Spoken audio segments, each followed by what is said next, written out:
Well, hello ladies and gentlemen, welcome to 2CTV and another live stream. I have survived yet another protest in central London. Another group of Islamists this weekend in central London becoming a little bit more direct, a little bit more aggressive and a little bit more honest about what they want. Until now, they've been hiding behind this shield that has been about that rhetoric that's, oh, we just have a problem with the Israeli government. Until now they've been going around with their flags and the signs and the banners mentioning the words Jews and Jewish. They are exposing the true face of this movement, that the problem they have is with Jewish people. And then after that, Christians. And of course, the Western civilization. Hello to everybody in the live chat. We're going to get your reaction as usual throughout the live stream. We're going to talk about this warning that has come from a former spy in Deutschland, actually, a German ex-spy. And this warning has already come from a number of other people, including those who used to work for CIA and MI6 and many other intelligence services. But now it's getting more serious. So, Islam to take over Europe. On the one hand, if you have been following our live streams, if you've been following Douglas Murray's books and everything else, you might not be shocked.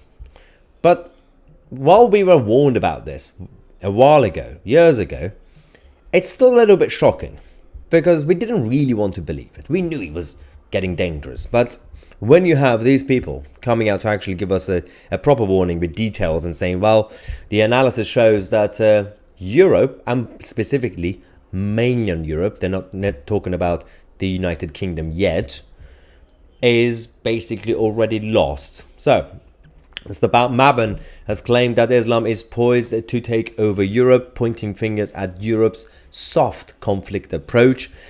He said that Europeans will succumb to Islam. On the one hand, because they are unable to even see this conflict coming. That's true. And on the other, because they are incapable of resolving conflicts in a similar fashion. He throws shade at European leaders, accusing them of playing demographic chess with mass immigration. That's also a very good point. Mabon, who has received criticism for his notorious right-wing stance and sympathizing with the right-wing as far right, is no stranger to controversy. His words, more than just a warning, a scathing critique of Europe's political chess game.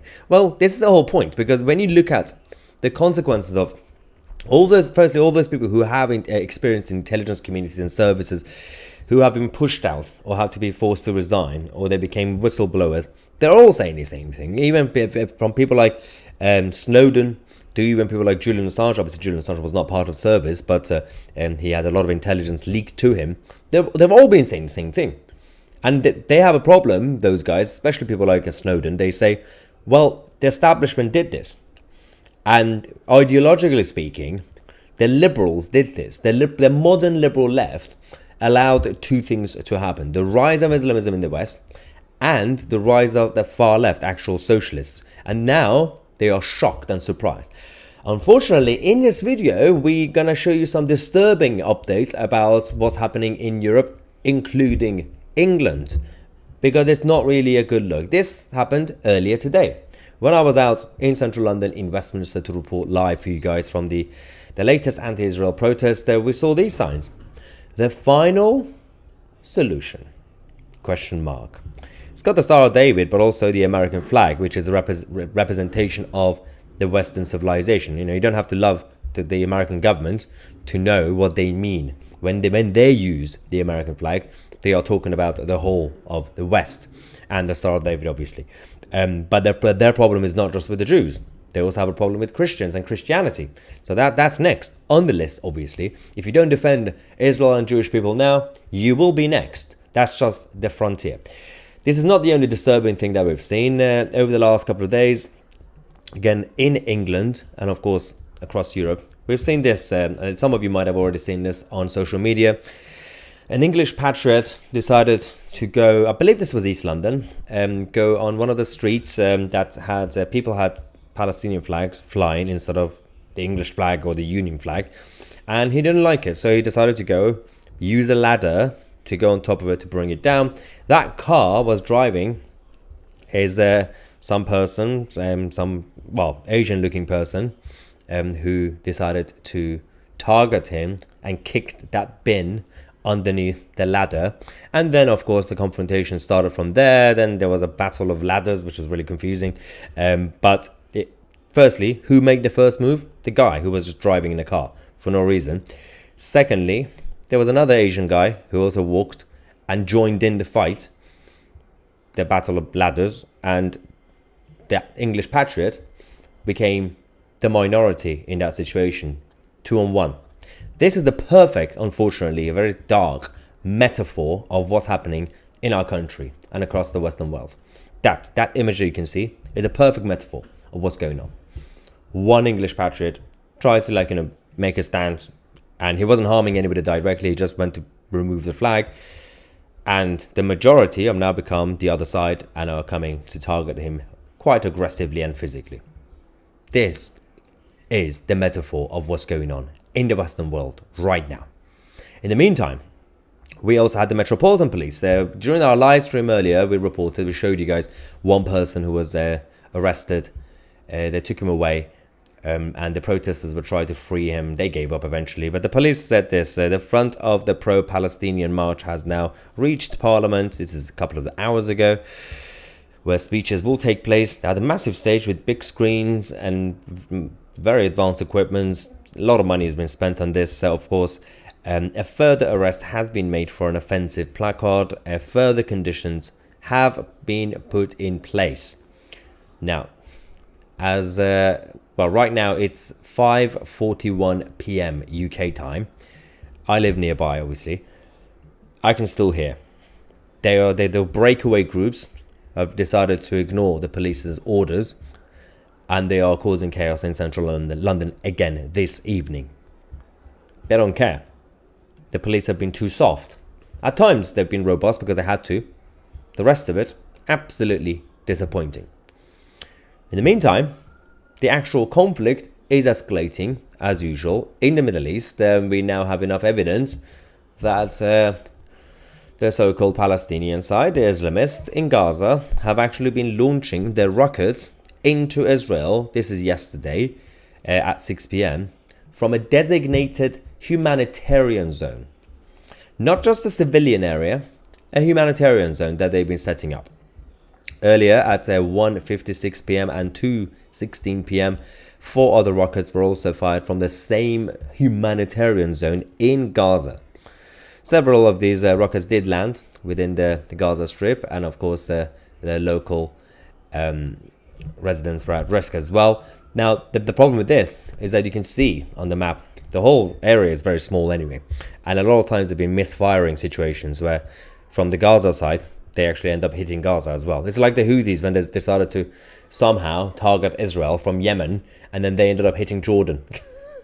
It's been a little bit embarrassing for the Islamists throughout this whole campaign. But that's happening.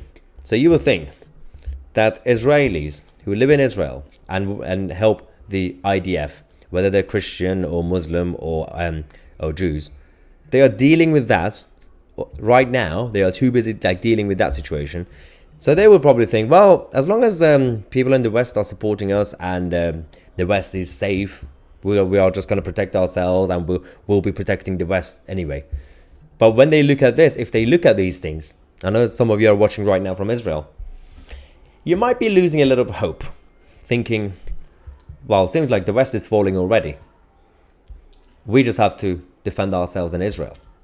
Considering the United Nations Security Council, a lot of them were voting to call on Israel to surrender. If it weren't for the United States voting against it, and the United Kingdom decided to abstain, we chose the Liberal Democrat approach and just went with the middle ground. Standing in the middle of the road, getting hit by both sides. This image is from today in central London. Europe is being conquered, but mostly, as that former spy from Germany said, he's specifically right now talking about mainland Europe, the actual continent of Europe, not the United Kingdom yet. But the UK will be next, and other places too. There are some hopes. You still have a number of states in America that are resistant to it. Australia is fighting back. brave Australians, patriotic people. India, they have a very deep conflict, of course, with the Islamists in their country as well. But they also have other problems because a lot of Indians are also socialists. But that's also for a different day. But Europe is in deep trouble. Don't say we didn't warn you, because people have been warning about this for ages. Anyway, let's go to the live chat. We have the first reaction in the live chat. Zoom Max says 2C is a liar. That's a very good intellectual argument. Thank you very much. I shall wait for the evidence on this. I do look forward to the left-wing trolls in the live chat and Islamists. They keep me going. All right. Now, no one in particular says, I've been saying this for 30 years. The issue with this, as I said at the beginning of the live show, the problem with it is that while a lot of people have been warning about this, even Douglas Murray wrote a book about this years ago, is that we never wanted to believe it fully. Or some people thought it's just going to be a gradual change, cultural shift over the next few decades. Well, we're not just talking about multiculturalism here. We're talking about actual the continent getting conquered. They have enough enemies in each country. This is the issue. You're wasting your breath, mate. England's gone. Done deal. All these people on here all talk. Should have listened 10 years ago. Well, that's the thing. So obviously, if we say England's gone, we have a couple of options. If you're sitting there on your keyboard complaining that England's already gone, we have a few options. Either one, I don't know, flee to Argentina if you want to, somewhere else. There's always suicide. Or there's always just complaining and surrendering. Or we could fight back. And that includes those who want to get involved in party politics, those who want to do media work like me, those who want to do campaigns. So there's a few options. But if we just say, well, we've lost now, then fine. If you say we've already lost, then feel free to either surrender or flee or take away your life. There's a few options. Karen says, Maya, please block Zoom Max. Is he being annoying again? Yeah, he's now spamming. 2C, you lie more than you breathe. That is scientifically incorrect, Zoom Max. Okay, now let's. He is spamming the live chat now. Apologies to everybody. Zoom Max, goodbye, sir. All right. Obviously, we are always pro free speech on this platform, but if you keep spamming with the same message over and over again, then yeah.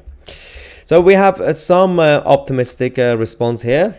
Conquer Europe over my dead body. See, this is the right attitude. This is the better attitude than surrendering, obviously. We got also Sussex Girl saying no surrender. Absolutely. Imagine if people in France who were taken over by the Germans, if they were...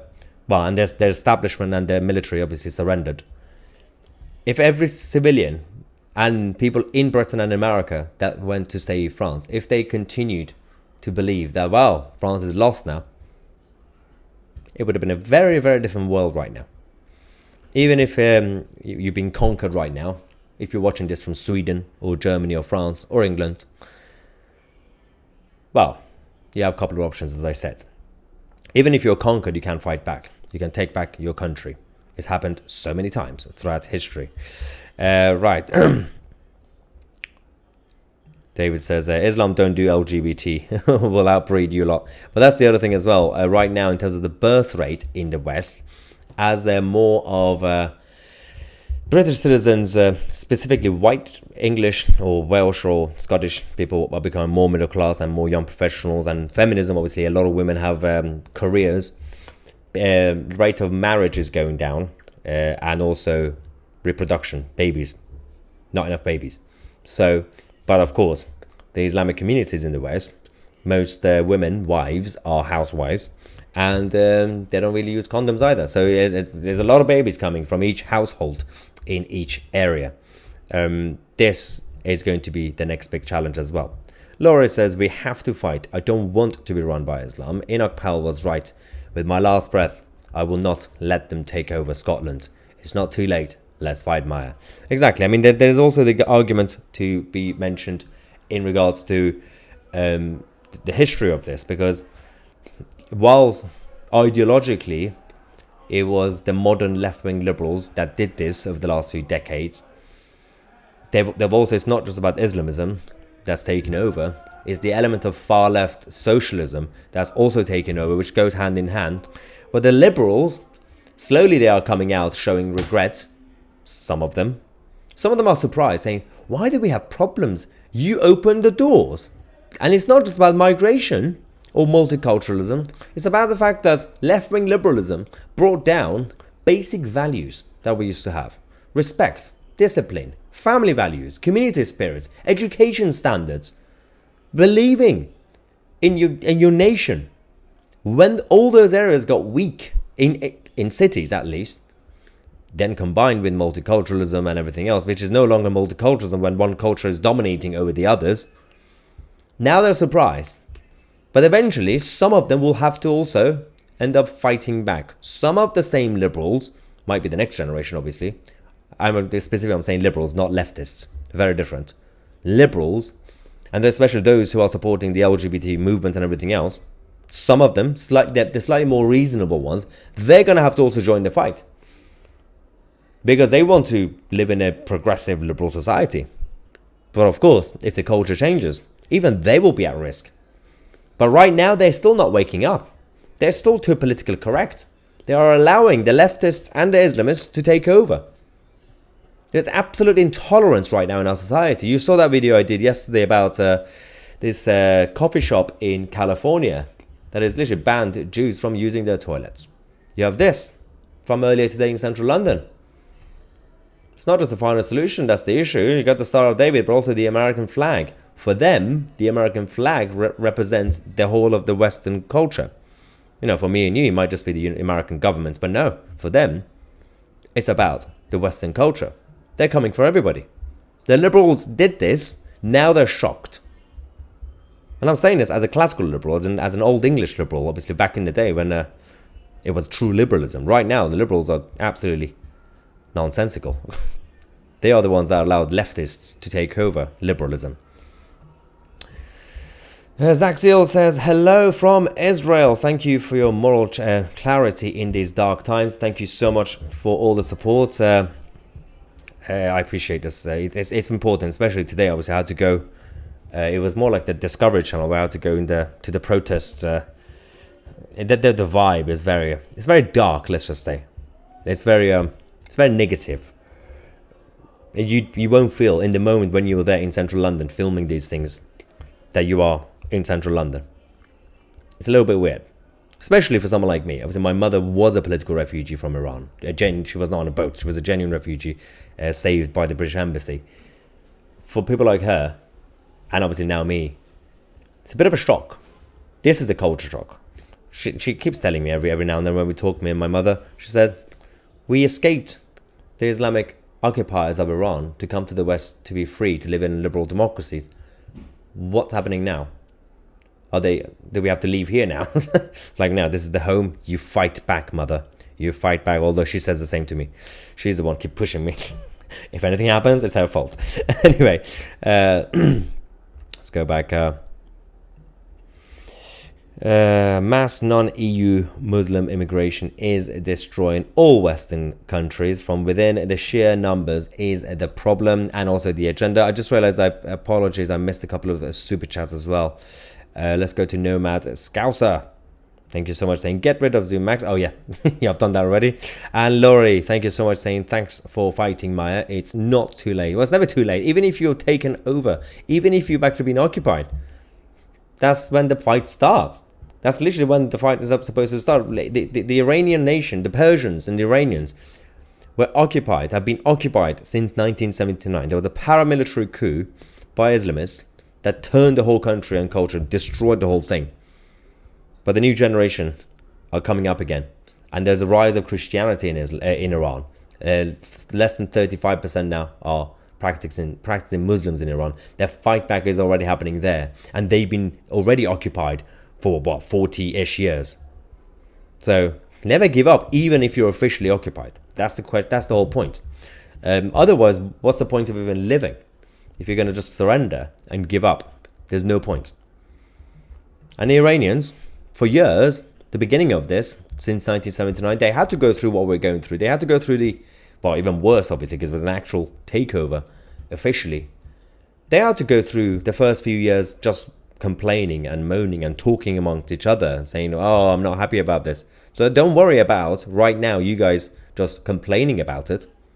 That's the beginning. Because the majority of people out there, they're not even talking about it. So if anybody tells you, oh, you're just sitting there complaining without taking action, don't worry. That's just the beginning. It starts with a few of us complaining, even without taking actual action. Then more of us will start talking and complaining, and then everybody will complain, and then action will happen. I mean, ideally, you want action from the beginning, but it's not always as easy as it sounds. We have a super chat from, is it Average Nan? It's a super sticker. Thank you very much for the support, saying my hero. But again, it's about the next step. It's about some countries in Europe are already taking robust stance, including the Netherlands. They've already sent a message to the establishment by electing Wilders. So Le Pen has potential to win in France as well. There is always a chance. But you need a few leading European countries to lead it first. That includes France, the Netherlands, and Germany. Forget about Italy and those places. We're talking about Western Europe. There is a difference. Because Italy have already had Meloni, a little bit disappointing, but Italy are fighting back against the actual border situation. The Western Europeans, they have a different, they need a different approach to this. They still have that power, the strength of the democratic platforms is still there. Thank you so much, Peter, by the way, for your super chat support. I appreciate this. We complain about big government, we complain about corruption, we complain about establishment, we complain about globalism and all these issues. But in the Western countries, we still technically do have the democratic platform. While we still have it, yes, let's use it. We still have it relatively to be able to elect Le Pen, to be able to elect Trump, Wilders. Well, in this country, we don't really have a right-wing option, but actual right-wing. Obviously, Richard Tyres and Reform UK want to be an alternative Tory party. Good luck to them. But it's not right-wing. But having said that, we can do it. And I know some of you would say, well, yes, Trump could get elected, but the establishment could do a stitch up and get rid of him. Yeah, of course. But that means technically we still have the platform. That's a whole different problem again. That, you know, the people who want to cheat during elections or try to get rid of you, politically assassinate you, because they are desperate. It's because the establishment can't be openly authoritarian. That's why they're going to have to find ways to cancel you or rig elections. That's actually a good sign. That means we still have our power legally and constitutionally, so that the establishment can't more kind of openly and vocally become more authoritarian for now. So they have to use other methods to cancel you, to find stuff about you, skeletons in closet, use the media to destroy your career.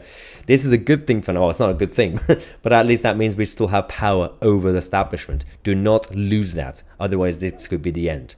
Doc24, thank you so much for your super chat saying, what would taking action look like? Well, as I said, on this issue, as we are talking in the West, we still do have constitutionally and legally the democratic platform. It's not optimistic to say that while we still have it, have a strong political party and a political leader to come and start obviously deep reforms when it comes to civil service, for example, but constitutional issues in America, you have to go back to make fundamental reforms that are protected and backed up by your constitution, whether it's a codified constitution or in this country, it doesn't matter. That means radicalism. That means the next prime minister and the next party in government needs to shut down the Supreme Court. You need to leave some of these international treaties that you've signed. You need to start from scratch. You need to go back to the old school civil service, what you had. You have to go through the list of every single civil servant and find out who is biased and who's not. And so a lot of them have already been open about it on social media. Get rid of them. Start from scratch. You need a new discipline for how you recruit police officers, how you recruit healthcare workers, civil servants, lawyers, and everybody. CPS. Those areas, they are very important. You need deep reform. But taking action means right now, we only have a couple of elections left for someone to actually come, take over, radically reform the system. This is a British Revolution. Otherwise, then the taking action would look like some sort of violent civil conflict situation that we don't want. But people will get desperate at some point and will say, well, we don't really have any option. Aaron Bacon, thank you so much for your super chat, saying buy books, build a physical library. Digital can be altered, deleted remotely. Knowledge is power. Prepare for guerrilla warfare. This is also very, very good advice there. Protect the physical world. Everything, especially when it comes to information, when it comes to knowledge, when it comes to history, what's been recorded. Things can be amended, can be edited, can be changed, generally speaking. This is very good advice as well. If you want to protect civilization and humanity, you need to protect history, not alter it. Tyler Terrence, thank you so much, saying Charles Martel 2.0 is the inevitable. You also have a situation where a lot of the radical solutions, some of them might be implemented from both the nationalist side and the far left and other factions as well. You don't want, whether it's been in fictional movies or TV shows or real life stories, like what happened to Iran, anything is possible. You just have to make sure the good people are in charge and are leading it. Francis, thank you so much for your super chat there, bringing down values they escaped, lawlessness. The problem is, as I said, one of the main problems hasn't just been mass migration or multiculturalism. It's been, for the past few decades, the liberal left allowed leftism to increase in our societies, and we destroyed basic discipline, respect to the rule of law, respect to elderly, family values, community spirits. We don't have that. Education standards, everything's down. That's why we don't even have babies anymore. No one gets married anymore. It's very difficult. Everyone's been so materialistic. The middle classes, the so-called liberals. And they're basically, their head is completely buried in the sand. Lawlessness. Buster Brook, thank you so much for your super chat to help you keep speaking. You are the best in media. Well, thank you very much for the support. We are going to come back later because there's a couple of other things to talk about, including there's a problem right now tonight at the US-Mexico border. The border has collapsed again under Joe Biden, and but there's a very specific type of people crossing that border. It's not Mexicans. Surprise, surprise. I will talk to you guys about that shortly after this in a couple of hours. Thank you so much for all the super chats and all the backings and all the PayPal and everything else. Become a member of 2C TV. The link is in the description. I'm Maya 2C, and we are the media.